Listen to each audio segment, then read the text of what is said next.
Alunos, sejam muito bem-vindos. Boa noite a todos e todas. Sejam bem-vindos, né, a essa mesa tão querida, tão especial, né, para os alunos das licenciaturas de Química, né, a nossa mesa Educação em Química.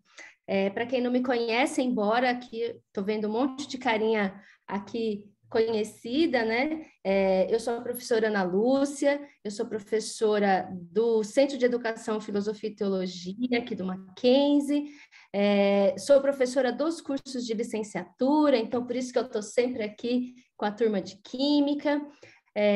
Minha área de atuação é educação em tecnologias, então estou vendo aqui muitos alunos meus, né, da disciplina de tecnologias digitais e processos de ensino e aprendizagem, e trabalho com cultura digital e prática docente, que eu acho que é um dos temas que a gente vai trabalhar muito hoje aqui, né? A gente estava falando agora há pouco com o professor Paulo, o quanto é importante que vocês possam ter esses momentos de troca, né, de experiência e de entender como que a teoria, né, na prática é aplicada. A gente tem que acreditar nisso, né? A gente ouve muito essa história. A teoria na prática é outra, mas muitas vezes é porque a gente não tem esses momentos durante a nossa formação que vão nos ajudar a avançar nessa formação docente, né? Eu sempre falo para vocês, para os meus alunos, que vocês já são professores em formação desde o momento que vocês decidem pela licenciatura. Então, é com essa alegria que eu quero dar as boas-vindas para vocês, queridos alunos, para o professor Paulo Campos, para o professor João Roberto, que são os nossos convidados de hoje, e um alô muito especial, professor Fázio, que está comigo aqui hoje nessa noite, vai participar, ajudar a gente nessa mediação. Então, para a gente não perder muito tempo, já que a gente veio aqui para ouvir os nossos convidados, eu vou passar a palavra para o professor Fázio, que vai fazer a apresentação deles, mas antes, só alguns avisos para vocês, tá bom? A gente vai trabalhar aqui numa dinâmica de diálogo, então a gente quer a participação de vocês.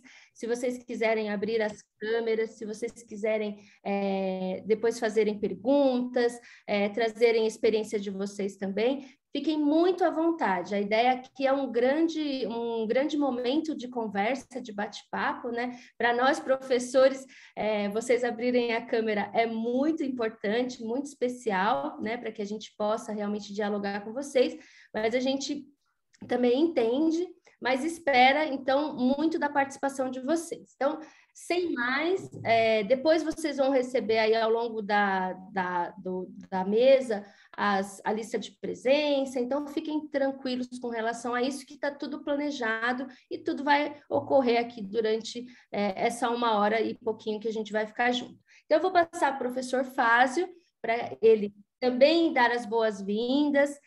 O professor Fázio, que não precisa de apresentação para os alunos da Química, né? Mas é um professor que para mim é muito querido, sempre falo para ele, né? É esse professor que esteve na universidade e na escola básica juntos, né? Então, um professor que tem um olhar dos dois lados, que tem uma contribuição importante nesse sentido, né? Então, eu queria passar para ele já colocando na bola dele aí, né, esse olhar que ele tem dos dois lados, né, seja da escola básica, seja do ensino superior, para formar o professor de Química. Professor Fázio. Obrigado, professora Ana. Muito obrigado, grato por suas palavras.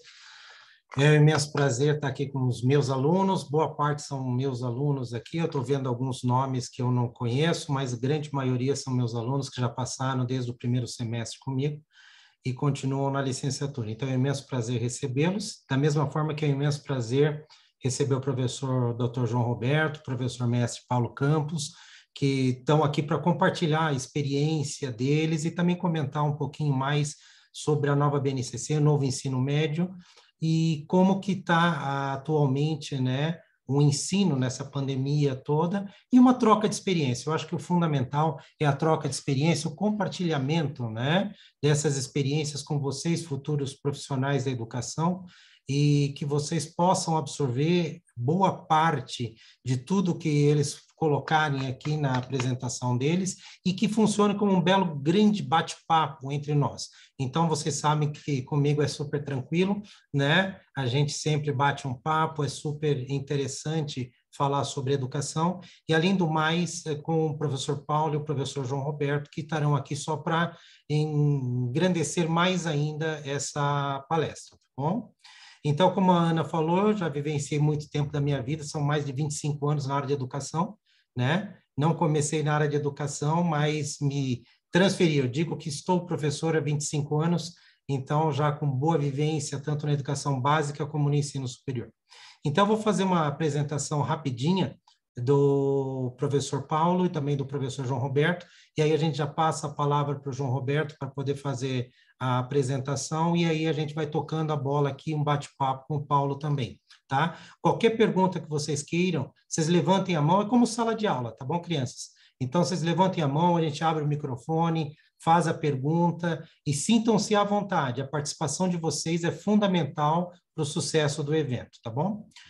O professor Paulo Guilherme de Souza Campos, ele é bacharel e licenciado em Química pela Universidade Presbiteriana Mackenzie, tá bom? Então, caso vocês não conheçam, ele é um prata da casa aqui.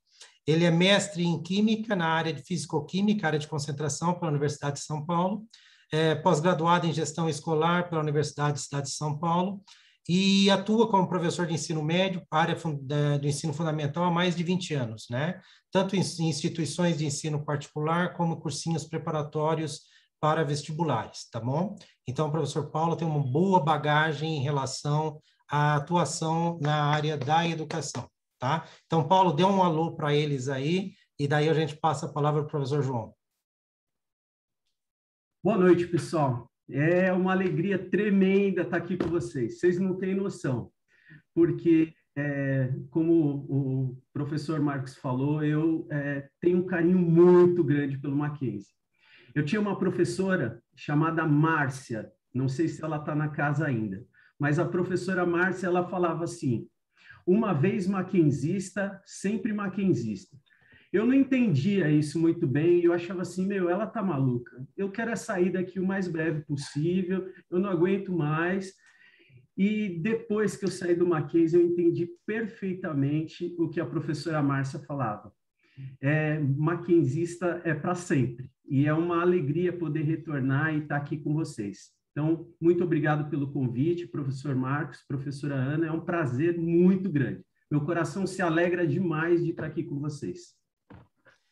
Obrigado, Paulo. A alegria é nossa e prazer é nosso de recebê-los aqui, tá bom?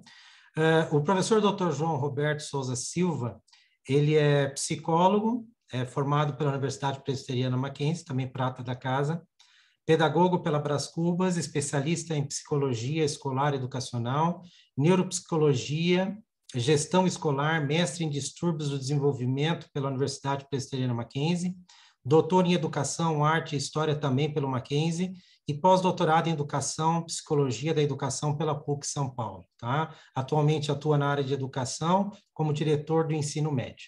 Então, professor João Roberto, passo a palavra a você, faça as boas-vindas aos nossos queridos alunos e já comece a sua palestra sobre o novo ensino médio, que está aí aterrorizando boa parte dos alunos que ficam ansiosos com as novas diretrizes e a nova BNCC. Palavra do senhor, fique à vontade. Muito obrigado, muito boa noite, né, professor Márcio, professora Ana Lúcia, Paulo, queridos alunos e alunas.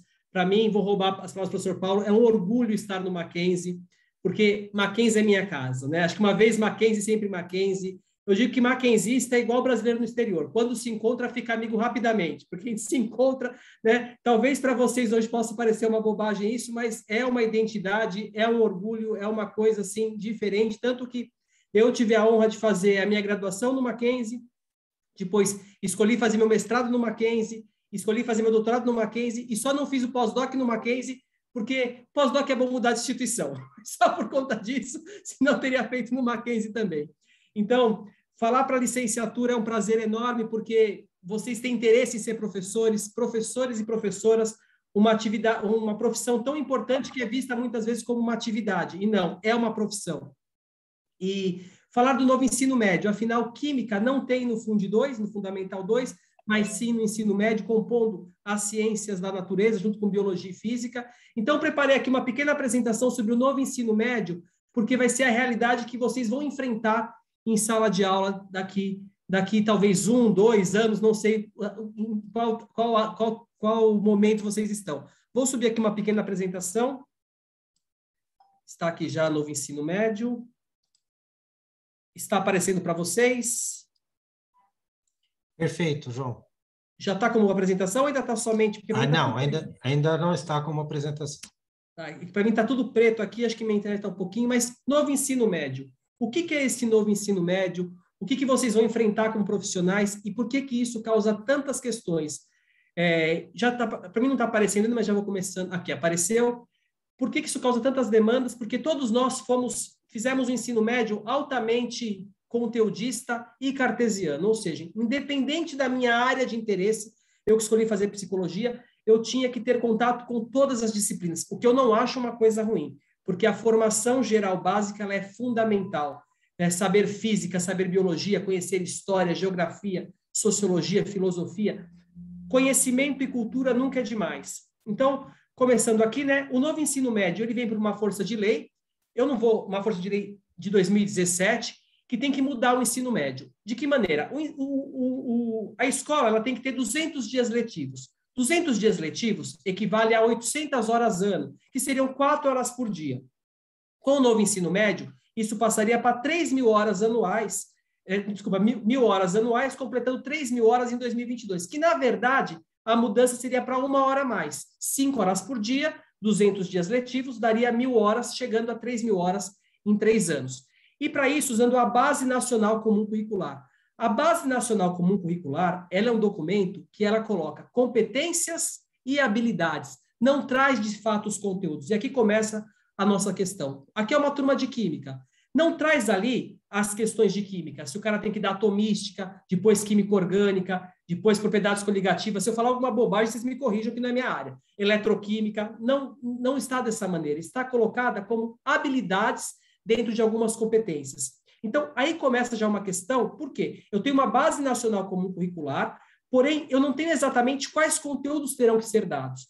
Se a gente olhar no Brasil como um todo, os vestibulares, por exemplo, do Paraná, da Universidade de Londrina, ela tem conteúdos específicos de lá que, de repente, não caem em São Paulo. Então, são detalhes que eu preciso ter uma base comum. Só que ainda, essa base nacional não traz os conteúdos, traz somente competências e habilidades. Passando aqui um pouquinho, né? Essa arquitetura do novo ensino médio é um marco político educacional e esse novo ensino médio, ele é uma lei, ou seja, as faculdades também vão ter que se adaptar a isso. Por quê? Qual que é a grande discussão? Eu tenho um ensino médio hoje que prepara para as universidades, mas não prepara para a vida, tem a formação técnica, só que qual é o primeiro ponto? Enquanto os vestibulares não mudarem, o Mackenzie já mudou o vestibular dele de acordo com a BNCC, que foi bem interessante isso. Enquanto os vestibulares não mudarem, como que eu vou trabalhar isso? O professor Paulo sofre isso no cursinho, com certeza, né? Porque como que eu vou trabalhar? Né? Se os principais vestibulares das faculdades públicas, né? USP, Unicamp e Unesp, que tem muitos conteúdos, eu faço parte das comissões da FUVEST e da Unicamp, que tem muitos conteúdos, como é que acontece se não muda isso daqui? Então, temos esse ponto. E o Enem, que é a maior política pública de educação que existiu nesse Brasil até então. Começa em 98 com o ministro Paulo Renato, com a ideia de olhar o que está faltando no ensino médio, se torna um processo seletivo que já teve 9 milhões de inscritos e hoje um pouco sucateado, infelizmente. E é uma política importante de acesso às redes públicas. E esse novo ensino médio, o que ele traz? Ele traz uma formação geral básica e entra com os itinerários formativos. O que são esses itinerários formativos? Eu estou aqui tentando explicar um pouquinho o que é esse novo desenho para vocês. Esse novo ensino médio, então, ele preconiza primeiramente o quê? Uma flexibilização curricular. Ou seja, eu tenho que ter aqui 1.800 horas de BNCC, de Base Nacional Comum Curricular. E eu tenho que ter a outra parte, que são 40% do curso para completar aquelas 3.000 horas, né? Ou seja, 1.200 horas aqui, de itinerário formativo, que pode incluir o quê? Uma formação técnica também, isso daqui. Se pensa numa ampliação da carga horária, para que esse ensino médio possa se tornar de período integral, Porém, em termos pragmáticos, aqui começa uma pequena crítica. 200 dias letivos, 4 horas, 800 horas por dia. Nós passamos para 5 horas agora. A maioria das escolas particulares de São Paulo já trabalham com mais que 5 horas de ensino médio por dia. E uma política de fomento para que o ensino médio possa ser em tempo integral. Porém, a gente sabe que é muito complicado para algumas famílias manter o filho o tempo inteiro na escola, porque esse filho tem uma questão de buscar também o sustento dessa família, né? Na pirâmide de Maslow, se a parte fisiológica não é cumprida, a alimentação, como que eu posso me dedicar a outras partes? E desenvolver projeto de vida nos estudantes. É muito difícil ter um projeto de vida aos 14 anos. Muitos profissionais com o mercado de trabalho tão fluido de hoje em dia, eu me formo, por exemplo, em engenharia, mas vou trabalhar no mercado financeiro. Eu me formei como psicólogo, já trabalhei na clínica, mas hoje estou só voltado para a educação. Então, é muito fluido isso no mercado tão dinâmico de trabalho. Mas você fala em projeto de vida aqui também. Embora, como psicólogo, eu acho que aos 14 anos, um projeto de vida já é algo muito assim, quase impensável, né? É muito jovem, mas claro, se pode pensar sobre isso. Mas se tem uma ideia de fechar já o ensino médio com essa escolha. Então, quais seriam os objetivos do MEC para tudo isso, né? O protagonismo do estudante, uma valorização da criatividade, uma maior permanência na escola e o quê? Um aprendizado de qualidade. Para isso, uma nova estrutura curricular, porém, essa estrutura curricular, o que é interessante dessa nova estrutura curricular? Ela não traz conteúdos, ela traz somente competências e habilidades, uma base nacional comum curricular, itinerários formativos em 4 áreas. Quais seriam essas áreas, João? Linguagens, que compreende português, língua inglesa de preferência, arte e educação física, matemática e suas tecnologias, ciências da natureza com física, química e biologia, ciências humanas com história, geografia, filosofia e sociologia e a formação técnica, tendo uma ampliação da carga horária. Aqui começa uma coisa interessante. Temos a BNCC e o Enem como maior política pública. O Enem hoje, ele cobra 9 competências em termos de linguagem. A BNCC cobra só 7. Se pegar a matemática, de 7 competências do Enem, cobra somente só 5. Para natureza, física e biologia, para mim é uma tristeza, porque de 8 competências, eu estou cobrando só 3 da BNCC. Em ciências humanas, as mesmas 6 competências, e na BNCC é uma formação técnica profissional. O que eu vejo disso? De um ensino médio conteudista até então, que tem suas questões, tem uma proposta bastante interessante de flexibilização, porém, eu não posso falar em menos conteúdos porque não traz os conteúdos, mas menor número de competências. Ou seja, para dar espaço a outras habilidades aqui e o projeto de vida. Só para vocês conhecerem isso daqui, que eu acho que é interessante, isso é como é colocado na BNCC. Então, EM é de ensino médio, 13 é de primeira a terceira série. Por exemplo, vamos supor que a atomística é dado na primeira série do ensino médio, no colégio A. Não necessariamente o colégio B precisa da atomística na primeira série, ele pode dar no terceiro ano. Tem colégios que dão química orgânica na segunda série, outros dão na terceira. LG aqui é de linguagens, que compreende educação física, arte, língua inglesa, ou LP, ou matemática, e seria competência 1, habilidade número 3. Em média, temos 9 habilidades em cada uma delas. É só para vocês conhecerem isso, porque vocês serão futuros professores e vão trabalhar nesse mundo. Nós ainda trabalhamos no mundo antigo como professores, estamos aprendendo tudo isso. O que vocês precisam saber? A LDB, ela inclui no ensino médio o quê? Estudos e práticas de educação física, arte, sociologia e filosofia. Em pelo menos 1 ano do ensino médio obrigatoriamente. Ou seja, dos 3 anos que eu tenho no ensino médio, 1 desses anos eu tenho que ter, pelo menos em 1 ano, essas disciplinas. Língua portuguesa e matemática obrigatória nos 3 anos, e para as comunidades indígenas, eu também tenho que ter a obrigatoriedade da língua materna. O inglês, ele se torna obrigatório desde o 6º ano do fundamental até o médio.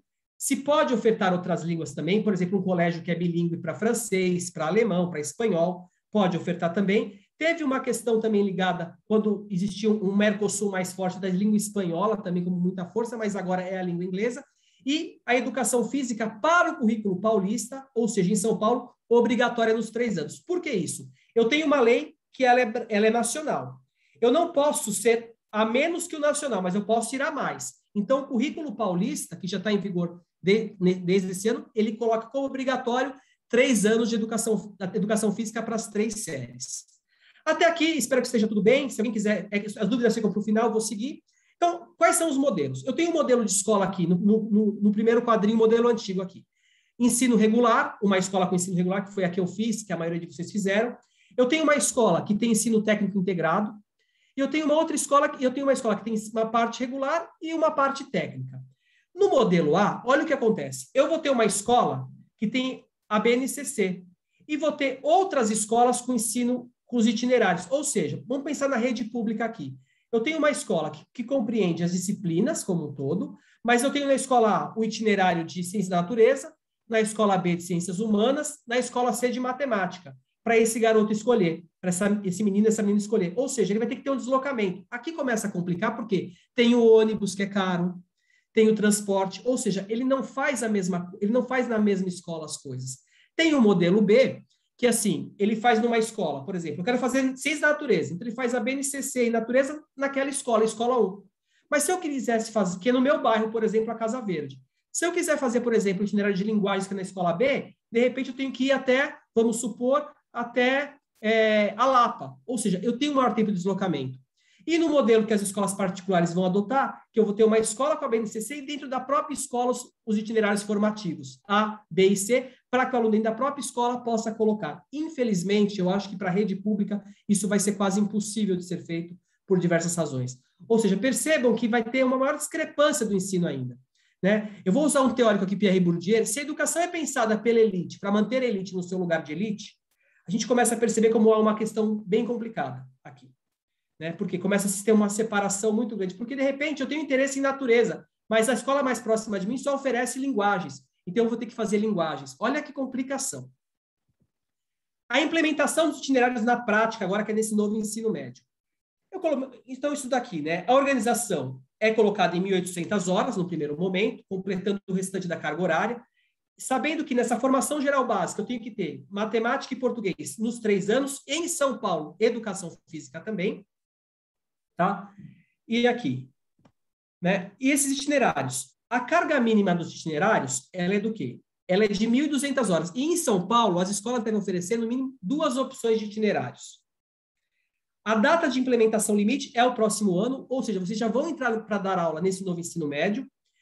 A escola particular tem autonomia para distribuir a carga horária conforme ela deseja os itinerários também. Ou seja, possivelmente as escolas particulares vão manter um currículo de pelo menos 6 aulas de português, com 2 de redação, 2 de literatura, 2 de gramática, 6 de matemática, sendo 3 de geometria e 3 de álgebra, grosseiramente, pelo menos umas 3 de biologia, física e química, 2 de história, 2 de geografia, 1 de inglês, talvez isso até os 3 anos, né? E outra coisa importante, todos os profissionais terão que ser habilitados em licenciatura plena para dar aula. Existe a questão ligada ao quê? Ao notório saber, mas o notório saber não entra na questão dos itinerários, só entra para a formação técnica. A escola que for dar uma formação técnica, em marketing, por exemplo, vai precisar de um professor que tenha notório saber em marketing. Mas para dar aula nos itinerários, necessariamente precisam do quê? Da licenciatura plena. Isso é uma questão de São Paulo. Eu tenho conversado muito com as supervisoras e esse é um ponto nosso aqui.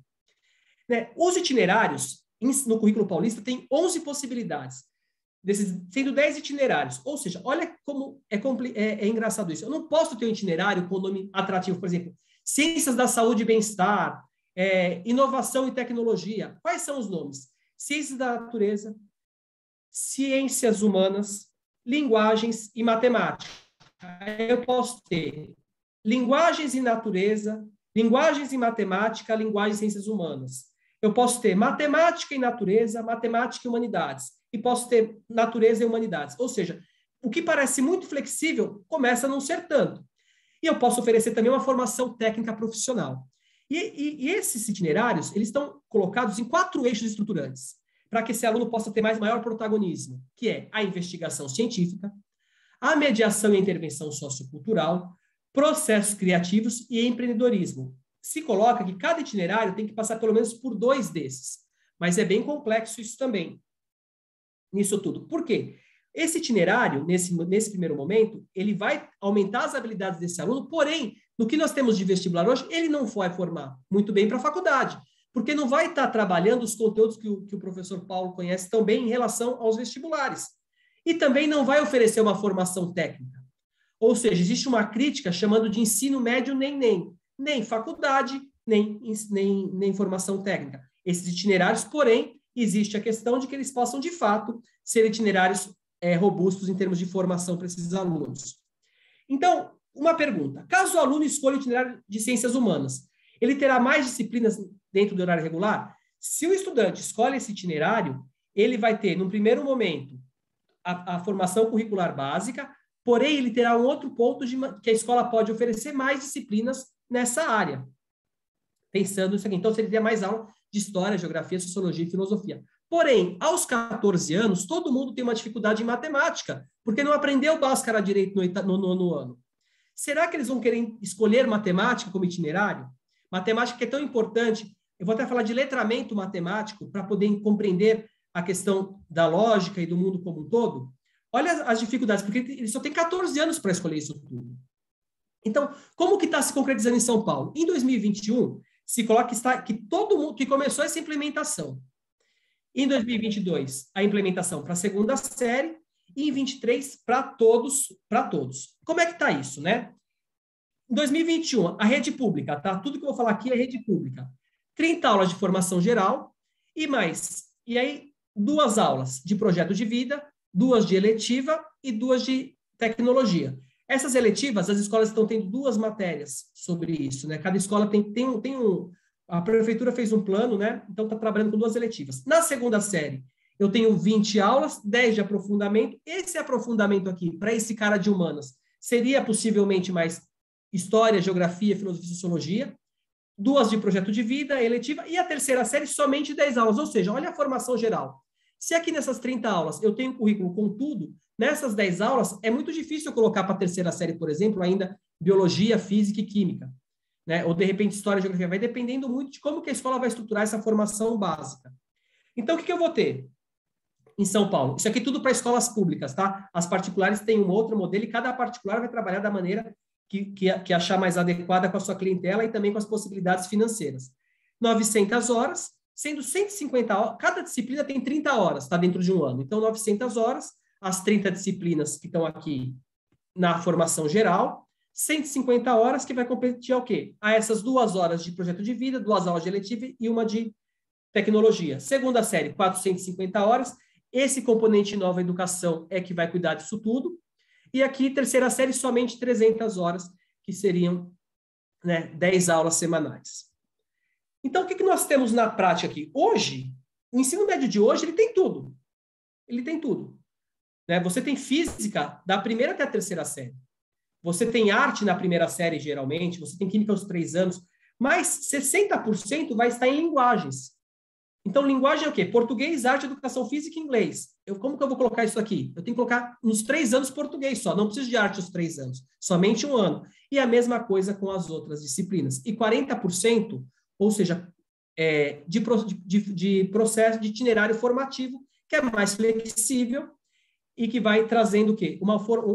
Outras habilidades para esses meninos e meninas. Ou seja, a gente tem 800 horas hoje, em 5 anos, ou seja, até 2021, até 26, 1.000 horas, e sem uma meta, 1.400 horas de ensino médio. O que acontece aqui, pensando no Enem? Né? O Enem, ele é uma prova nacional, que ele tem a matriz nacional do Enem, ou seja, vocês encontram na internet a matriz nacional do ensino médio para o Enem, que é diferente da BNCC. Ou seja, o Enem vai ter que se adequar à BNCC. Mas e a FUVEST? E a Unicamp, a Unesp? Como que vai trabalhar isso? Por quê? Uma parte do Enem, então, vai ser a formação geral básica, para todos. Mas e o itinerário formativo? Como que ele vai cobrar? Se, de repente, em São Paulo eu tenho itinerário, mas numa escola, por exemplo, em Salvador, que eu gosto tanto, tem outro itinerário formativo. Como que eu vou cobrar tudo isso? Ou seja, é a pergunta de $1 milhão. Porque se tem um documento, mas não se tem detalhado como fará tudo isso. O que a gente imagina que vai ser a partir de 24? É só uma inferência nossa. Vai ser o quê? Vai ter uma formação geral básica no primeiro dia dessa prova.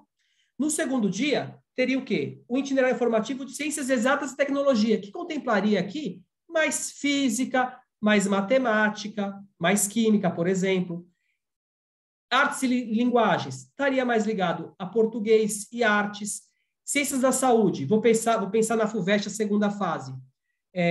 Física, química e biologia. Ciências econômicas, né? História, geografia e matemática. Ou seja, ainda isso tudo é só uma elucubração, porque como que vai unificar isso tudo no Brasil inteiro para uma prova nacional? Olha a dificuldade que vai existir com isso tudo. E aqui, o Mackenzie, né, como vanguarda sempre, já está já com vestibular, já agora, já está trazendo isso, já que eu achei bem interessante, por quê? Para todo mundo já tem conhecimentos gerais, que seria a formação geral básica. Ou seja, isso não importa o curso que eu faça, não importa qual área esteja, grupo 1 ou grupo 2, eu vou fazer essas disciplinas.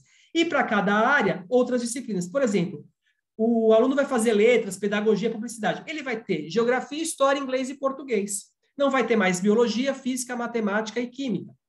Né? Pegar administração, ciências econômicas, conhecimentos gerais, geografia, história, inglês, matemática e português. Psicologia, que é o curso mais legal do mundo, só porque fui eu que fiz. Biologia, conhecimentos gerais, inglês, matemática, português e química. Né? Embora eu ache importante ter história também. Aliás, eu acho importante ter tudo, né? Então, isso é como... o Mackenzie já está com essa vanguarda já do vestibular, sendo no carro-chefe. A GV e o INSPER também já trazem vestibulares que não caem na natureza, mas na formação geral, mas nos conhecimentos gerais, cai específico somente o quê? Colocar no INSPER, por exemplo, né? Até ano passado, só português e matemática, não cobrava nada de humanidades, nada de natureza. A GV, administração, cobra português, matemática, história, geografia e inglês. Já a escola de economia cobra tudo, ou seja, também os vestibulares também estão se adaptando a tudo isso aqui. Né? Então, eu quero aproveitar e agradecer, espero ter esclarecido rapidamente aqui no meu tempo, acho que eu não passei muito do meu tempo, a questão desse novo ensino médio, com todos esses desafios para nós gestores e para os professores, porque os professores também vão ter que se adaptar a como que eu dou uma aula de itinerário, que tendo que trabalhar mediação e intervenção sociocultural, que é algo bastante complexo, processos criativos, que já fica mais tranquilo, investigação científica, que para uma turma de química faz parte, e a questão do empreendedorismo, já que é muito complexo também, essa questão do empreendedorismo já está no lugar comum também, né? Porque com a questão do desemprego, né, nem sempre é empreendedorismo, é somente sobrevivência o que as pessoas fazem. Então, eu quero agradecer e fico à disposição. Espero ter podido ajudar um pouquinho a trazer essas reflexões sobre o que é esse novo ensino médio. Muito obrigado. Nós queremos agradecer você, João. Foi muito, muito, muito interessante, né, fazer esse panorama. A gente tem aqui alguns comentários, algumas perguntas que a gente vai daqui a pouquinho fazer. Essa temática ela é polêmica, é muito importante que a gente discuta sobre elas, né? Sob o ponto de vista legal, estrutural, e também pensar como é que vai ficar o professor em tudo isso, né? Como é que a prática do professor vai se desenvolver diante desses desafios, né? Acho que vale muito a pena a gente ter presente, né, que a base é uma base, né? Então, também, às vezes, o que está acontecendo assim... compreender, né? Por isso que acho que o João foi muito feliz em explicar que é a base, porque o currículo é uma outra coisa, então as escolas realmente têm que se debruçar para não ficar nessa base, né? Para justamente ela é só uma base. A gente tem que calcar aí a qualidade do ensino, senão a gente vai ter muita desigualdade, como já saiu aqui no chat. E aí agora a gente quer ouvir um pouco a experiência do professor Paulo, né? Como a gente falou antes, é tão importante a gente ouvir, né? Como é que é essa vivência lá na escola, como é que é a experiência do professor, e ele vai trazer aqui para a gente algumas questões para a gente pensar junto sobre a prática docente aí no ensino de química, né, professor? Vamos lá, Ana, é um desafio, vamos lá. Mas antes eu queria saber o seguinte, gente, todos aqui são alunos de licenciatura, né? Dá um joinha aí para mim, que eu quero saber com quantos que eu estou aqui conversando de licenciatura. Dá um joinha. Aê, vamos lá, participa aqui comigo. Boa. Então é o seguinte, olha só. Eu vou falar uma coisa olhando diretamente aqui. Eu estou vendo as câmeras fechadas. Infelizmente, gostaria de estar olhando diretamente no olhinho de cada um de vocês. Mas eu amo a minha profissão. Eu amo a minha profissão. E é interessante a gente observar que, num primeiro momento, ela não foi a minha primeira opção. Quando eu estava na faculdade, eu falei assim, eu quero ser bacharel em Química. Mas o Mackenzie tinha a oportunidade da licenciatura. E aí eu falei assim, bom, vou aproveitar a oportunidade e vou fazer a licenciatura. E aí eu vou ver como as coisas vão caminhar aí ao longo do tempo. E é interessante, porque eu fui para a indústria e comecei a trabalhar na indústria. A indústria ia mudar de estado e eu falei assim, bom, não quero mudar junto com a indústria. E eu prestei uma prova para fazer o mestrado lá na USP. Passei na prova, comecei o mestrado. Primeiros 5 minutos lá de conversa com a professora, ela falou para mim assim, Paulo, você é muito tímido. Você é tão tímido que se eu te colocar para apresentar alguma coisa aqui para o público, você vai gaguejar tanto, vai tremer tanto, que não vai dar certo. E aí ela me colocou para dar aula, e eu comecei a dar aula. Como monitor, primeiramente dela, e depois eu arrumei uma escola de supletivo, e fui dar aula para uma turma de alunos mais velhos. E a primeira vez que eu entrei na sala de aula, eu me deparei com uma sala que tinha umas 30 senhoras, mais ou menos. Todas elas com mais de 50 anos, 60 anos. E eu estava tão nervoso, eu estava tenso, eu falei, vou explicar química para elas. E eu estava nervoso, estava tenso ali na hora. E uma delas chegou para mim, chamou assim na cadeira dela e falou assim, professor, fica calmo, porque você está indo muito bem. Aquilo ali foi um acolhimento e um carinho que eu recebi dela, que mexeu comigo. E falou assim, a partir de agora eu vou devotar o meu tempo a essas pessoas. E eu comecei a trabalhar e eu aí participei da formação de todo aquele grupo de senhoras e isso fez um boom na minha vida. E eu falei assim, é essa profissão que eu quero seguir. E desde então, mais de 20 anos aí já se passaram e eu estou na sala de aula, estou ali na linha de frente e fiz o mestrado, terminei, tinha um propósito de fazer o doutorado, mas aí para mim ele encerrou essa carreira mais de pesquisa e eu voltei toda a minha atenção para a área de educação. Por que eu estou falando tudo isso para vocês? Porque, num primeiro momento, você se sente inseguro, às vezes, com o tipo de carreira que você escolheu. E isso é normal. E eu gostaria de ter escutado algumas pessoas falando a respeito dessa carreira, que tivessem tido ali um compromisso com ela, e uma paixão, e um amor por ela, como eu tenho. E eu gostaria de transmitir isso para vocês, porque vocês, na vida de vocês, quando você falar que é um professor, alguém vai falar assim, você trabalha? Além de dar aula? Como se aquilo fosse um complemento salarial ou um complemento. Não, é a minha proposta de vida. E eu fiz dela a minha vida. Então, é uma profissão belíssima. Muitas vezes eu pensei em desistir, mas toda vez que eu pensava em desistir, chegava um aluno e falava para mim assim, professor, que maravilha, você mudou a minha vida, você me ajudou aqui, você me ajudou ali, fez diferença na minha vida, aquilo servia de estímulo, eu jogava tudo de novo e começava a trabalhar tudo de novo. Então, assim, é uma profissão belíssima, lidar com pessoas que estão em formação. Basta você olhar ali como um ente, como uma pessoa que tem as suas individualidades, tem os seus propósitos de vida, tem a sua formação, mas elas estão ali durante 45 minutos ouvindo e prestando atenção e procurando absorver as informações que você está partilhando ali com elas. E eu não me arrependo em nenhum momento de ter largado a indústria e focado a minha atenção na área acadêmica e principalmente de ensino médio, né? Porque é uma área escassa, né, de profissionais, né? Principalmente na área de física, de química, né? Matemática ainda tem um pouquinho mais física, química, geografia, é muito difícil você encontrar profissionais nessa área. Então, vocês aí têm um universo para desbravar.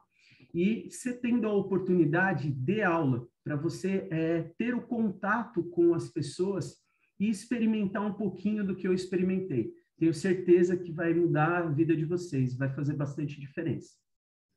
Então, essa era uma abertura aqui que eu queria fazer com vocês, para falar dessa carreira que vocês estão estudando, estão investindo, que é realmente maravilhosa.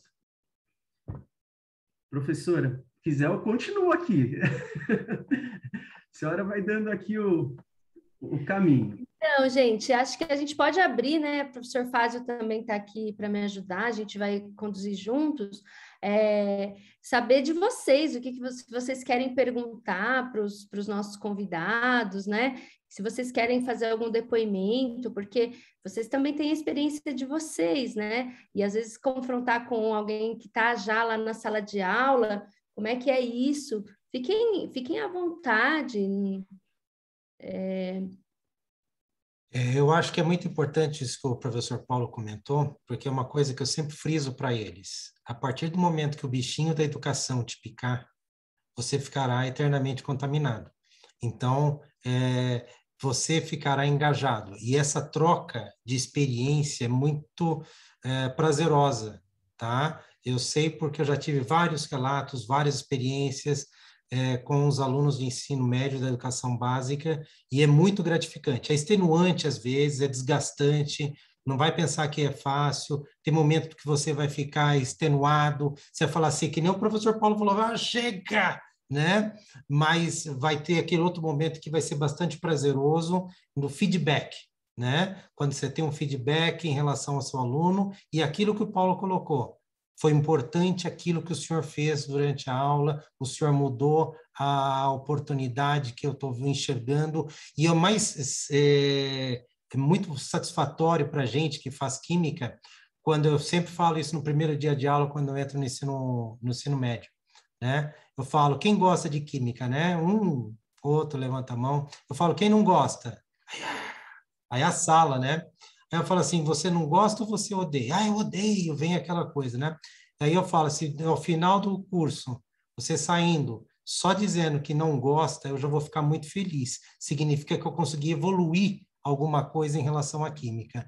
E uma coisa que eu quero deixar claro, que eu sempre falo nas minhas aulas e que os professores vão partilhar, é a importância que tem da educação significativa, né? Então, você tem que fazer uma educação significativa, a química tem que fazer sentido, não é só aquela parte conteudista tradicional que você vai fazer, você tem que linkar com a parte do cotidiano, linkar com a parte de experiências que tornam a vivência mais clara para o aluno.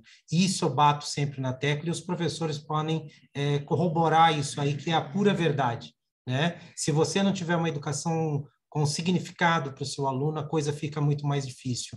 Então, você tem que se aproximar do seu aluno de uma maneira em que você vai ter que se dedicar cada vez mais na sua carreira profissional, tá? E eu agradeço a Eduardo e a Ana Laura por abrirem a câmera e compartilhar aqui com vocês. Inclusive, a Eduarda fez uma pergunta, né? Que ela fez uma colocação, que ela fala que aí vai para ver quem... João Roberto, para o Paulo, que ela fala, né, a parte do protagonismo do estudante ainda é um pouco confusa para mim. O MAC reforça bastante esse assunto, mas não sei exatamente como ele se encaixa dentro do novo ensino médio, né? Então, ela tem a dúvida, como que esse protagonismo vai se encaixar dentro do ensino médio? Eu vejo como uma forma paralela da sala de aula invertida. Então, ela está com dúvida em relação ao protagonismo. Como que o aluno de ensino médio vai atuar com esse protagonismo e como que ele, às vezes, meio perdido, deslocado, vai encontrar esse protagonismo. É o que eu entendi da pergunta do Eduardo. Posso tentar responder? Claro. Protagonismo juvenil, o protagonismo estudante, é um conceito bastante complexo, porque protagonismo é você se tornar o autor da sua própria vida. Isso é bem complexo, tem teóricos discutem muito isso, porque aos 14 anos, a gente está no desenvolvimento humano, está na formação desse adulto. A adolescência é um período de grande identificação e pouca identidade. Ou seja, o adolescente se identifica com muitas coisas que ele vai escolhendo para ser na vida adulta. Então, a questão de trabalhar o protagonismo desse aluno é que ele possa ir fazendo escolhas ditas saudáveis. Mas escolhas saudáveis também pode ser algo meio polêmico. Por que de fato é saudável? Né? Será que são temas bastante delicados, né? A gente pode cair num moralismo muito perigoso do saudável e não saudável. Então, o protagonismo, ele é que esse aluno possa ter um repertório alicerçado nos seus professores, nas disciplinas, no conhecimento geral e nas disciplinas, principalmente do projeto de vida, para que ele possa fazer escolhas saudáveis que vão lá na frente ter intenção de que ele possa ter uma vida adulta. Vai passar basicamente primeiro por autoconhecimento. Sem se autoconhecer, é muito difícil escolher. Se eu não sei se gosto de carne ou de peixe, mas eu posso ficar num restaurante meio confuso ali. Mas, claro, todo mundo tem preferências. Mas na adolescência, isso é mais complexo. Depois do autoconhecimento, conhecer o quê? Mercado de trabalho, conhecer as contingências. O que acontece, a escola é um microcosmo dentro de um macrocosmo que é a sociedade. O que acontece dentro dos muros da escola acontece fora também. Então, que a escola seja um espaço para que ele possa fazer escolhas mediadas por adultos e que essas escolhas possam ser o quê? Discutidas e refletidas com esse jovem para que ele possa ir amadurecendo, até que ele possa fazer as suas escolhas. Os itinerários, quando fala na questão de processo criativo, mediação e intervenção sociocultural, investigação científica e empreendedorismo, passa por esse protagonismo e a disciplina projeto de vida vem. Mas é um tema tão complexo porque aos 14 anos, de fato, será que eu tenho condição de escolher? Eu falo por mim. Aos 14 anos, eu queria estar todo tatuado, ainda bem que meu pai me proibiu, porque seria um arrependimento para mim hoje com 38.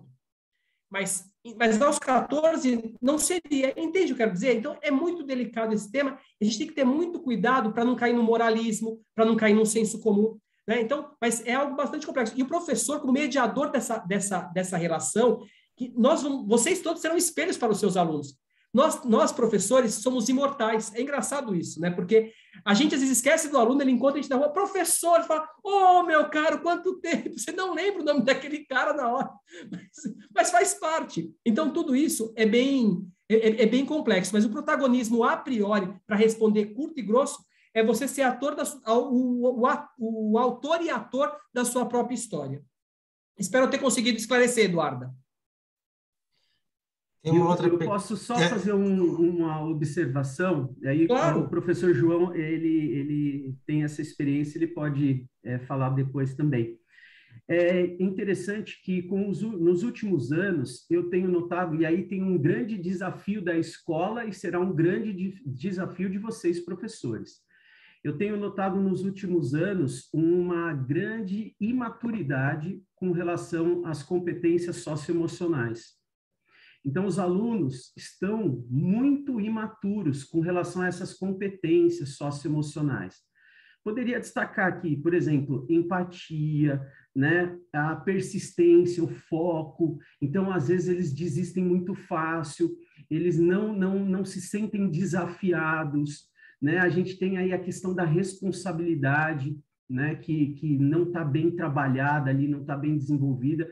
E esse tem sido um desafio de nós, professores do ensino médio, porque sobra lá, né? Sobra para a gente trabalhar esse aspecto, né? E tolerância ao estresse. Então, você vê os jovens, assim, muito estressados, tomando tarja preta, num nível de ansiedade, de estresse muito grande, coisa que eu não via, que eu comecei a reparar nos últimos 5, 6 anos aí.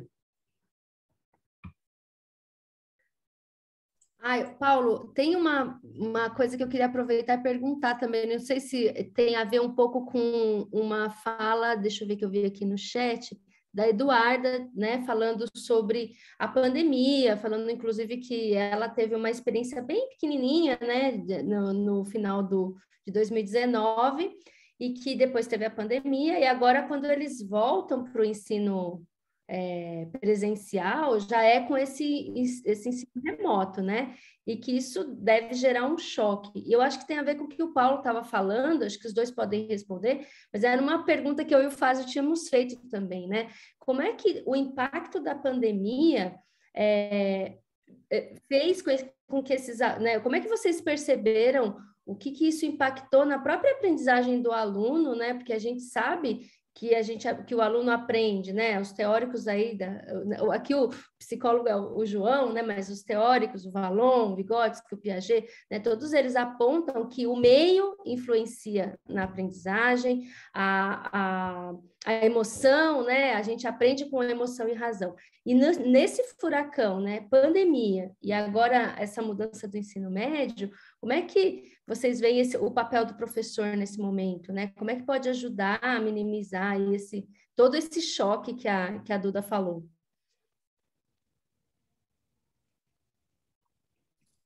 Eu começo falando? Pode começar, professor.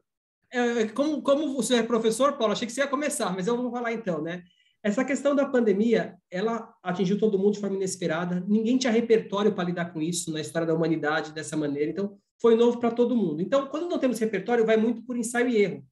E o adolescente, ele precisa de uma sustentação, de uma estrutura, para que ele se sinta seguro com tudo isso, porque ele está no momento de formação. Embora o adolescente ache que já é adulto, ele está longe de ser adulto ainda. Então, com tudo isso, essa falta de estrutura levou a, principalmente, essas questões de habilidades socioemocionais mesmo, resiliência. Eu não gosto de resiliência, porque resiliência é um termo que já caiu no senso comum, mas assim, usando, né, a resiliência, a questão de como lidar com as frustrações e pensando nessa questão do ensino médio, se fala de ensino híbrido, mas o que todas as escolas fizeram não foi ensino híbrido, foi ensino semipresencial. Ensino híbrido é outra coisa. Ensino híbrido é momentos online e offline, dentro de um momento, com todo mundo numa sala de aula. Alguém falou de aula invertida aqui, né? Isso poderia até encaixar no ensino híbrido, mas é muito difícil. E os jovens, né, independentemente da classe social, sofreram. Uns porque estavam muito mimados e perderam os mimos, e outros porque tiveram que sair à busca da luta para a sobrevivência. E com isso foi perdido questões importantes ali. E o que eu vejo, né? Eu acredito, né, que essa mudança do ensino médio para essa questão que ainda estamos aprendendo a fazer, porque nem mesmo as diretrizes estão claras, porque eu tenho uma prova para 2024 que eu não sei que conteúdo vai ser cobrado. Então, de repente, o professor Paulo de Química dá Química Orgânica e eu não sou professor de Química, mas se eu fosse, de repente, esqueço da Química Orgânica, que seria um crime, né? Mas eu não sou mais obrigado. Olha que situação delicada. E olhando para esse jovem, ele vai ter que encarar tudo isso. E isso vai gerando também uma questão do quê? De frustração e medo, porque ele percebe nesse momento que também as escolas, não os professores, porque o professor entra em sala de aula, ele gosta daquilo, ele sabe fazer aquilo, mas o professor, ele fica também pressionado pela instituição, muitas vezes. Vocês não podem esquecer que vocês não... Pode ser que alguns sejam donos de escola, mas a maioria vai trabalhar para um dono de escola. Então, também é uma questão a ser pensada, como que vai ser tudo isso em sala de aula? E, claro, né, esses jovens não está fácil. Existe uma questão de tarja preta que o professor Paulo comentou que é importante, né? Que é a medicalização da educação. Esse termo, medicalização, significa transformar questões sociais em doenças. Ansiedade não é expectativa para amanhã, ansiedade é um conjunto de questões fisiológicas que me atrapalham. E o que a professora Ana Lúcia colocou, né? O sistema límbico, né? A parte do quê? De que realmente a emoção ajuda. Uma aula mais engraçada faz com que eu lembre daquele professor e retenha também aquela aula. Assim como uma grande bronca também faz eu reter muitas coisas depois daquilo. Então, também passa pela emoção. Eu espero ter conseguido divagar um pouquinho sobre a sua questão, professora Ana Lúcia. Realmente, eu percebi, assim, Nunca ficou tão evidente a importância da escola nas relações, a escola com os alunos. Eu cheguei a dar aula na escola com a escola vazia. Não é escola, porque a escola ela tem que ter aluno. E era muito difícil, porque você não escutava aquelas crianças berrando, então tinha alguma coisa errada, né? E os alunos sentiram muito essa questão da relação. Hoje, a gente está assim, nós voltamos presencialmente, né? Nós estamos trabalhando presencial com alunos na escola, e tem um pequeno grupo que ainda está em casa. Mas a grande maioria, quando teve a oportunidade, voltou para o convívio e para o tradicional ali que nós tínhamos no começo. Mas deixou uma série de lacunas, né? Porque, como o professor João bem falou, existe uma questão da maturidade, a maturidade de lidar com um estudo em que você é meio como que eu posso dizer, que você meio que direciona os seus estudos. E nem todo mundo está maduro ainda para trabalhar, trafegar dentro desse sistema que não era híbrido, né? Mas com câmeras fechadas. A gente tinha dificuldade de ter acesso ao aluno, porque às vezes na relação aluno-professor, a gente consegue identificar se aquele aluno está com uma certa dificuldade, se ele tem um certo problema. E eu vou ser sincero para vocês, tem aluno que eu estou conhecendo agora, depois de 1 ano e 8 meses, que eu nunca conversei, não sei a cara dele. Então, foi muito engraçado que agora retornou, o aluno falou assim, e aí, professor, me reconheceu? Eu falei assim, você quer que eu minta ou fale a verdade? Eu falei, não sei quem você é, né? Aí ele falou, eu sou fulano. Eu falei, agora eu te reconheci. Porque ele cresceu, o cabelo estava grande, totalmente diferente de um aluno 2 anos atrás, né? Deu uma espichada, deu uma crescida. E então essa relação a gente perdeu. Então ficou tudo muito individualizado e eu acho que isso prejudicou demais o desenvolvimento ali, não só cognitivo, né, mas o desenvolvimento emocional também. Perfeito, eu acho que isso é muito importante. Tem uma pergunta aqui que eu acho importante fazer, que é da Malu, que ela fala qual a importância do mestrado para o professor de ensino médio, né? Essa formação é necessária. Eu acho que é importante vocês falarem que tudo é importante. O professor não vai parar qualquer profissão, você não vai parar de estudar nunca, né? E é fundamental. Então, eu vou deixar para o João começa, depois o Paulo conclui, da importância do mestrado, do doutorado para a parte acadêmica, no ensino médio, né? É o que o professor Marcos colocou, né? Educação você nunca perde. Você pode, a não ser que você perca a memória, e se deu muito azar, senão você vai ficar sempre com a educação. Você pode perder dinheiro, mudar de namorada, mas a educação vai ficando ali, né? Eu acho que legalmente, a parte pragmática, legalmente você não precisa do mestrado para trabalhar no ensino médio, basta você ser licenciado. Porém, em termos de formação, é mais que necessário. Porque a formação do mestrado te forma como professor e um olhar muito delicado e fino em relação à pesquisa. E ser um professor pesquisador é diferente de você ser somente um professor. Por quê? O pesquisador ele fica mais aguçado com detalhes, porque você é treinado nisso daí também durante o seu mestrado. As disciplinas obrigatórias, as optativas. Quem tem paixão por educação, tem paixão por aprender, não só por ensinar. Então, fica muito claro que vai fazer parte da sua vida. Legalmente, você não precisaria, mas eu acho fundamental. E para quem vai... E se você presta um concurso público para trabalhar na prefeitura, por exemplo, o mestrado te coloca, eu acho que 30 pontos a mais do que um outro. E 30 pontos a mais do que um outro professor, você tem mais chance de escolher a escola que você vai trabalhar. São outras características, né? Eu estava brincando que eu vou começar meu segundo pós-doc agora, que eu quero fazer pós-doc na administração, trabalhando com pedagogia e gestão ágil.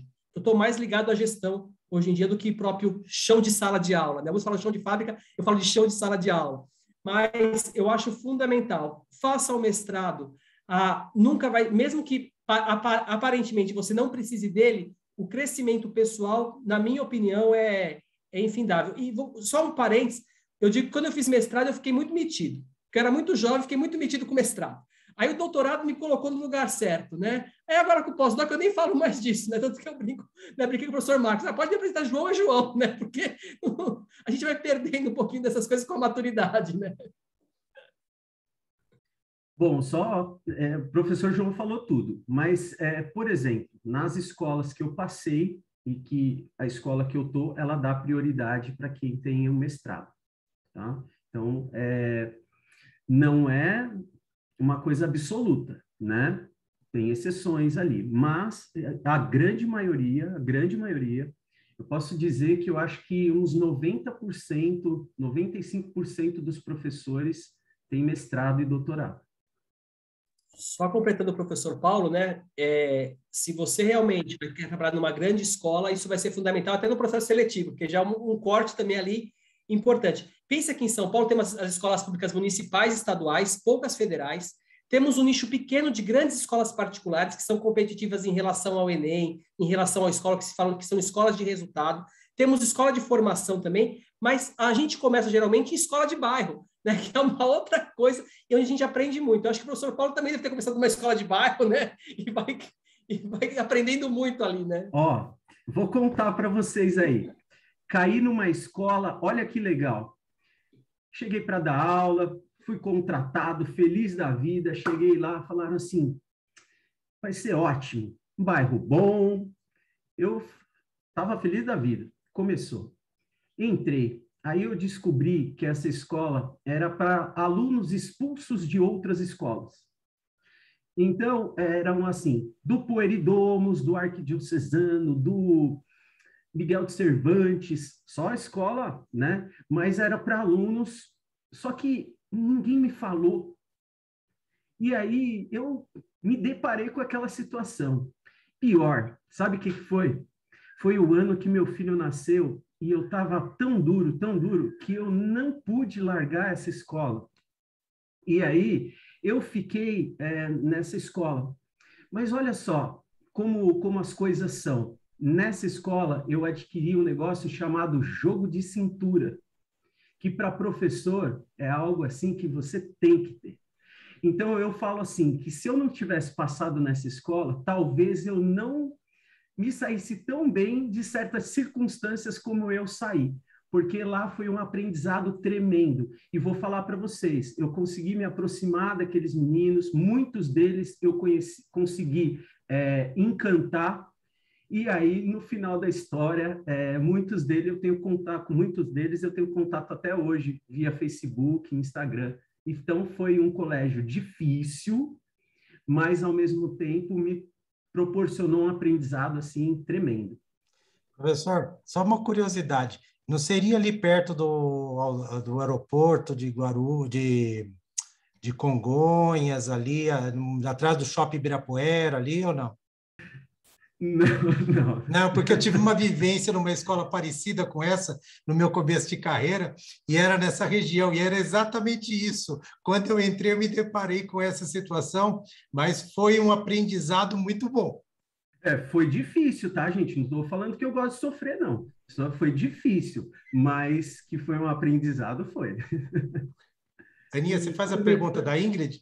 Faço, mas deixa eu só contar uma coisa para vocês também em termos de carreira com relação a essa pergunta. Ela é muito importante e vocês terem uma formação continuada, para quem quer ter uma carreira na rede pública, municipal e estadual também é importante, porque cada curso que você faz, cada especialização, cada aperfeiçoamento, você pontua na sua carreira. Então, quando você passa num concurso público, você leva os seus títulos e você vai pontuando na carreira, e isso significa também ganhar mais. O seu salário aumenta, você recebe uma gratificação. E aí eu vou dar um exemplo para vocês. Eu tenho uma irmã gêmea que é pedagoga, e por opção ela escolheu não ficar na universidade, e acho que isso é importante, assim, quando o professor decide, mesmo depois de ter uma carreira, né, acadêmica, decide ficar na escola, porque tem uma contribuição para a escola, ela ficou, e ela é doutora, e aí ela pontuou tanto por ser doutora, que ela é professora em sala de aula e ela ganha mais do que a diretora dela. Então, por 30 horas, trabalha, né, entre aspas, menos, está em sala de aula, está levando todo o conhecimento para os alunos e está ganhando um pouquinho mais, né, gente? Porque quem não quer ganhar bem, né? Pelo menos um pouquinho melhor. A escola pública já paga pouco, então pensem nisso na carreira de vocês. E acho que para ir fechando, né, Fábio? Então eu vou falar dessa última pergunta aqui, acho que serve para os dois e acho que é uma pergunta importante, né? Da Ingrid, ela fala o seguinte: com a reforma do ensino médio, muitos alunos talvez escolham as matérias de humanas e nunca tenham contato efetivo com a química, com a física, principalmente que ainda há o estigma, né, dessas matérias serem um bicho de 7 cabeças. Isso começa lá no ensino médio, né, no ensino fundamental, né, quando vai da matemática do 5º para o 6º ano, né? E aí ela fala: vocês acreditam que isso pode impactar na escolha dos alunos? Outro ponto, né?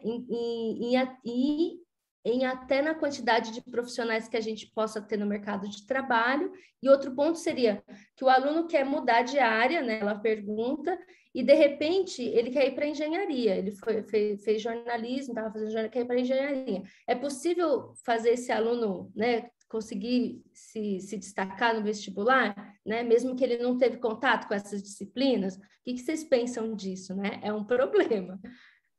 É um problema enorme, enorme, enorme, enorme, porque as escolas particulares vão manter uma formação geral básica robusta para tudo isso. Elas vão manter porque exige que seja mantido, a clientela espera isso, mas a rede pública não. E vai aumentar e a priori a desigualdade que grande vai aumentar ainda mais. Por quê? O próprio ministro da Educação falou que a faculdade não deve ser para todos, né? Ou seja, então, olha que situação, né? Que pessoas de inclusão atrapalham. Olha que situação complicada, né? E qual que é o grande ponto disso? Aquele menino da rede pública que talvez não tenha contato nunca com isso, talvez nunca possa ser um engenheiro. Mas o da particular vai continuar tendo física, química e matemática, mesmo que ele não queira, aos 3 anos, e vai ter contato com isso. Então, a longo prazo vai ser uma discrepância. Por isso que eu falei a questão de um novo ensino médio nem. Porque não é nem uma formação técnica, porque, veja, o itinerário não é uma formação técnica. É uma formação que vai trabalhar habilidades desses alunos. E também não forma para o vestibular. E olha só, quantas pessoas, às vezes, faz faculdade de uma coisa e vai trabalhar com outra? Agora, se esse menino, essa menina nunca tiver contato com isso, no Rio de Janeiro, não precisa mais ter física agora. Eu acompanho bastante as políticas públicas, no Rio de Janeiro não precisa ter mais física. Química, somente 1 ano é obrigatório. Como que biologia somente 1 ano? A gente está vivendo um momento que as pessoas têm dificuldades em entender que a vacina é um antígeno que é colocado no nosso corpo, sim. Né? E olha como é que vai ser isso a longo prazo. E são pessoas que passaram tecnicamente para o ensino médio. Ou seja, vai ser bem complicado. Eu vejo a longo prazo aquilo que quer o Enem como uma política pública sendo desmantelada e voltando a uma questão de diferenciação de quem vai fazer faculdade e quem não vai fazer, com subempregos. Porque talvez esse menino de escola pública que pelo Enem tinha possibilidade de entrar numa faculdade, vai ser mais complexo. Para vocês terem ideia, 77% da queda do número de inscritos do Enem porque são pessoas que não têm como pagar essa inscrição de faculdade. Olha só. Então, é uma situação bastante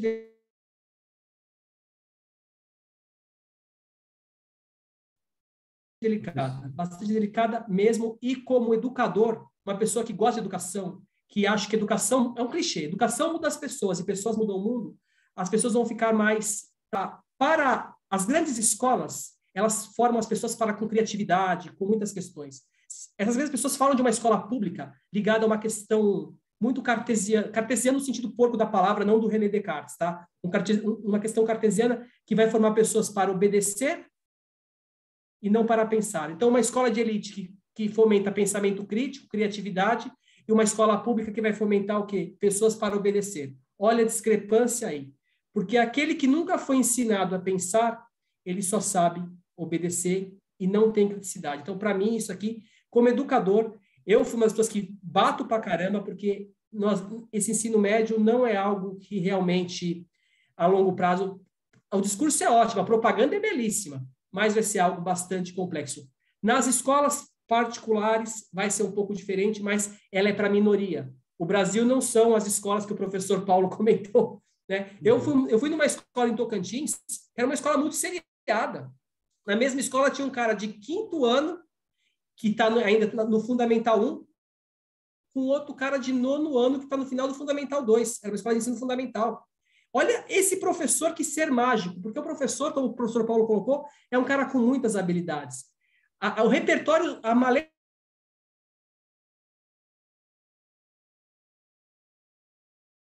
de repertório socioemocional de um professor é absurda, em termos de flexibilidade, pensamento lógico, conhecimento de conteúdo, conhecimento pedagógico do conteúdo, porque não basta saber química, tem que saber ensinar química. Então, se eu tenho 100 alunos diferentes, tem que saber ensinar para 100 pessoas diferentes a química. Agora, conhecimento tecnológico e pedagógico de conteúdo, ou seja, é um mar de coisas.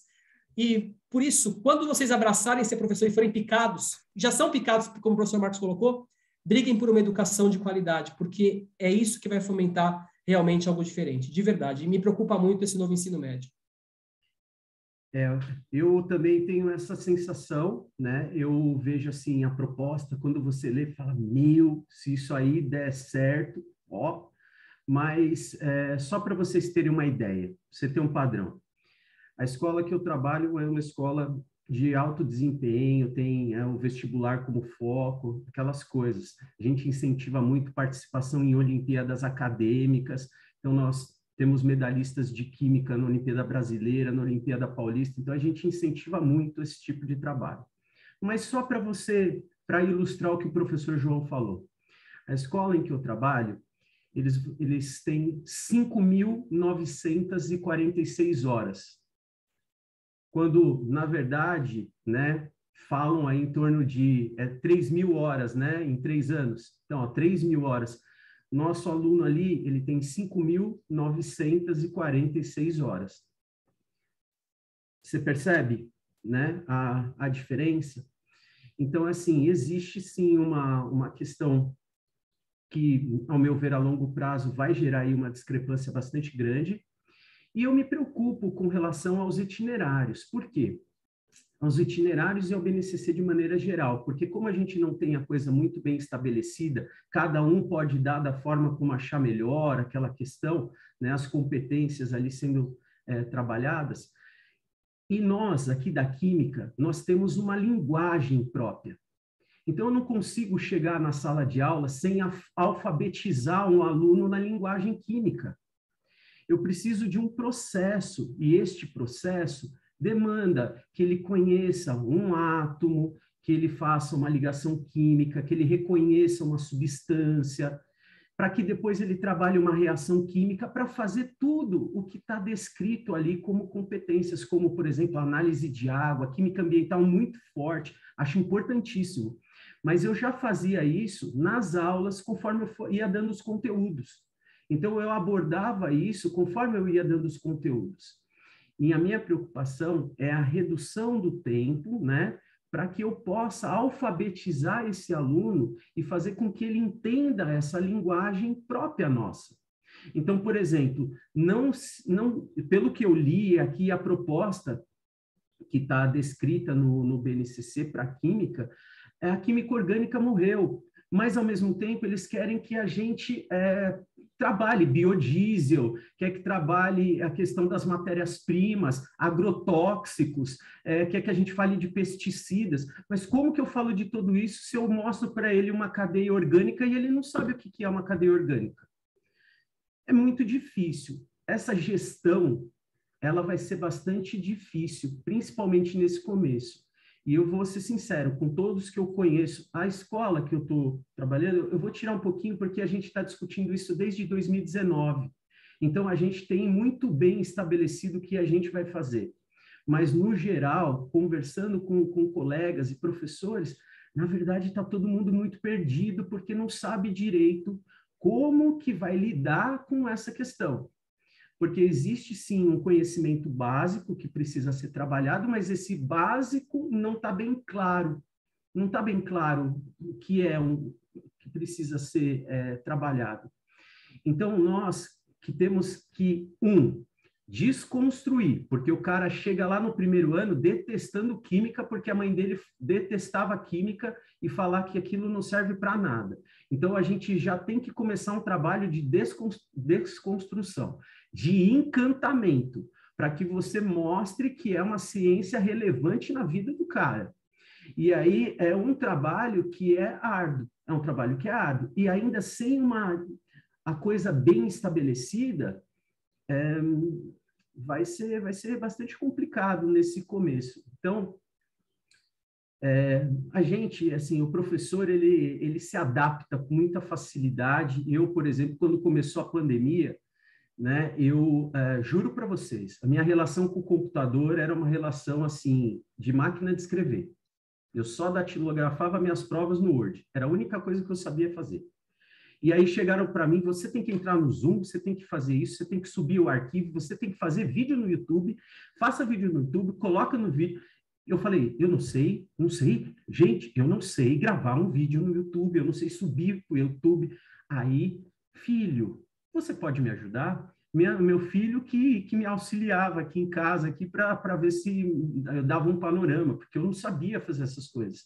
Então, a gente se adapta, mas que foi uma grande luta nesse começo, foi. E com o itinerário, eu acredito que vai ser da mesma forma. A gente vai aprendendo aí e vai ter que gerir isso. Mas, como o professor João falou, eu acho que a longo prazo a gente vai ter uma discrepância muito grande entre o ensino público e o ensino privado. Perfeito. Também sou de acordo com o que vocês comentaram, é muito importante ter isso, tá? Então, eu gostaria, primeiramente, de agradecer a vocês, já vista que já deu o horário, né? Nós temos que devolver a sala às 20 horas e 15 minutos. É uma pena, como a gente fala, aula boa passa rápido, né? Então, palestra boa passa rápido. Voou o tempo, por mim a gente ficaria aqui até as 23 horas nesse bate-papo muito agradável, tá?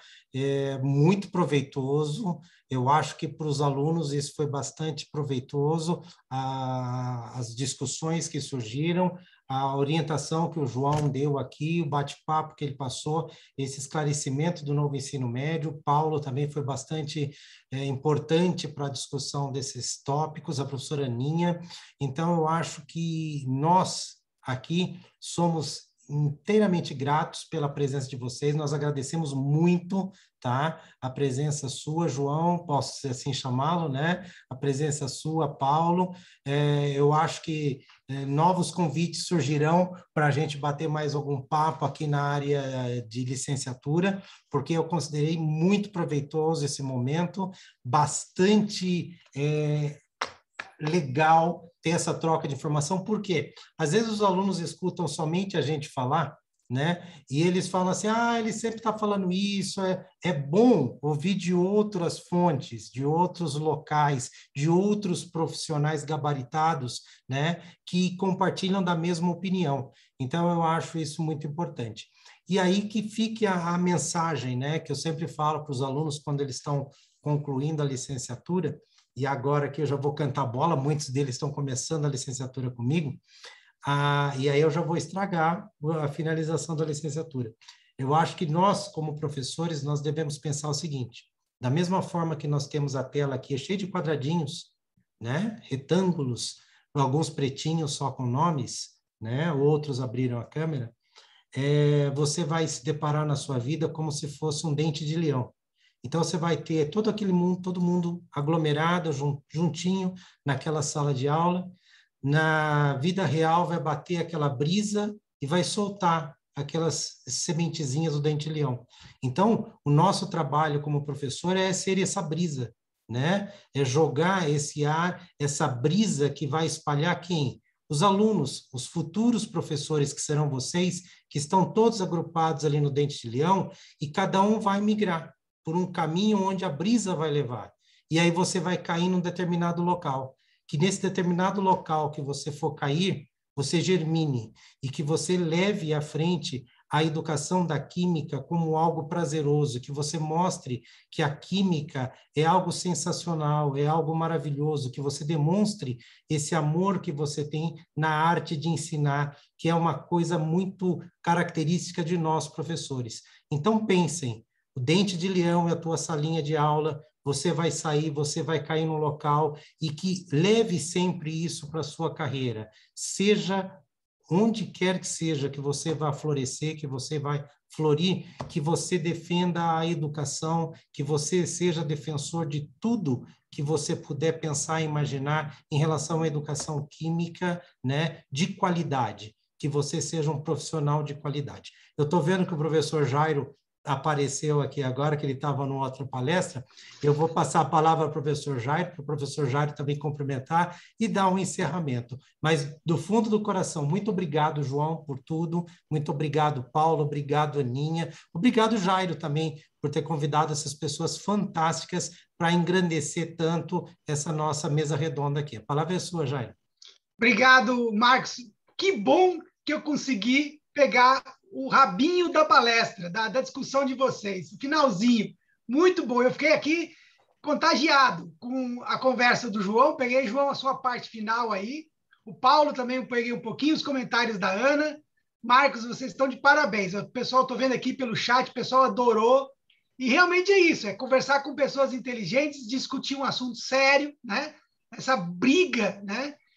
Nós estamos passando por um processo seríssimo que talvez nós vamos perceber isso daqui a 4, 5 anos, que vai ser esse grande abismo que nós estamos criando hoje entre as escolas públicas e as escolas privadas. Acho que o João fala muito bem disso, né? Ele descreve que imagine o esforço de alguém na escola pública para conseguir chegar ao nível que o aluno mais acomodado da escola privada chegaria, né? Isso, infelizmente, é isso que nós estamos criando hoje. E essa discussão é fantástica. E eu acho que para esses meninos que estão vendo essa realidade, pegando a experiência de vocês, é muito bom.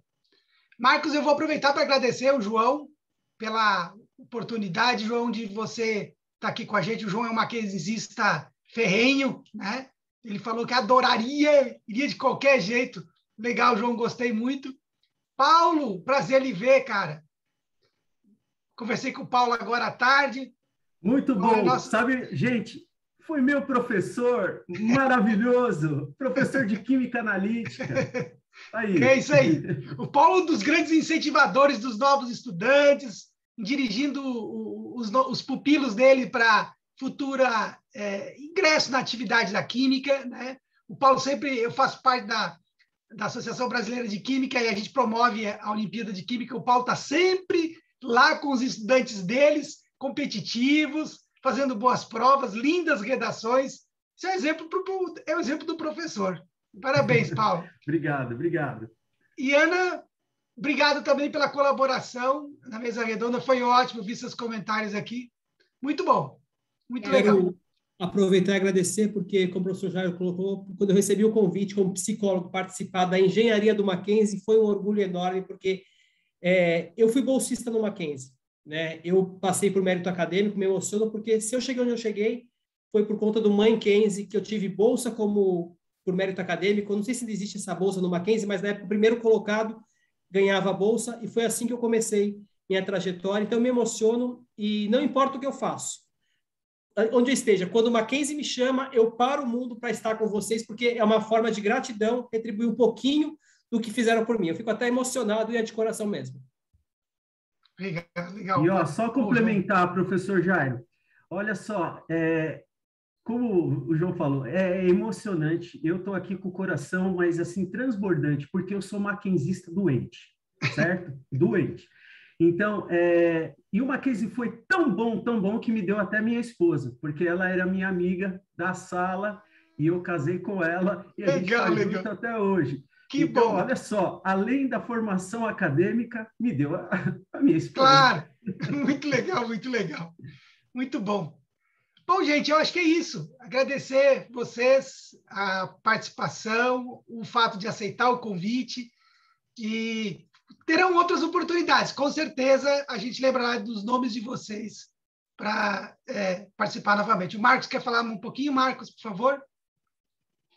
Eu só queria agradecer, finalizar, né? Estava batendo palminha ali, né? Pela palestra maravilhosa e por tudo que você fez. Está de parabéns, Jairo, pela organização, Aninha, Paulo, José, João e todos os alunos que aqui estão presentes. Parabéns a todos. É isso mesmo. Tchau, gente. Excelente. Boa noite. Obrigado, gente.